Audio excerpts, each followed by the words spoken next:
Gelatamp is a gelatin sponge for the prophylaxis of wound infections and secondary hemorrhages after extractions. Gelatamp has the great advantage that it is both hemostatic and bactericidal.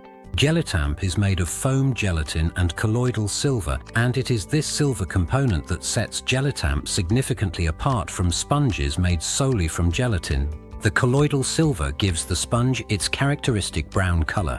It is also known for its effectiveness against a wide range of bacteria. On contact with moisture, such as wound secretions, colloidal silver releases silver ions. Ag+ ions are highly reactive and can bind to proteins and prevent the survival of microorganisms.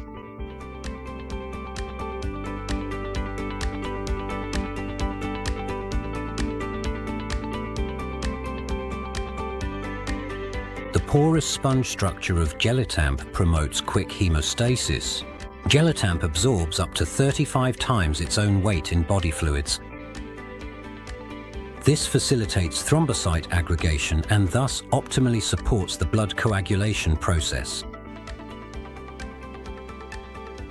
Gelatamp stabilizes the coagulum in the alveolus and prevents the formation of fissures, which without Gelatamp could develop as a result of contraction of the blood coagulum. This absence of fissures means that contaminated saliva cannot enter the wound, thus effectively preventing wound infections. The insertion of the sponge in the alveolus is the final treatment step. Gelatamp is completely resorbed within 4 weeks. The silver is not washed out of the sponge but is continually released over the 4 weeks as the sponge is resorbed. This gives Gelatamp a depot effect. The sponge has an antimicrobial effect throughout the entire resorption process. Because the silver in Gelatamp acts locally rather than systemically, it is very well tolerated.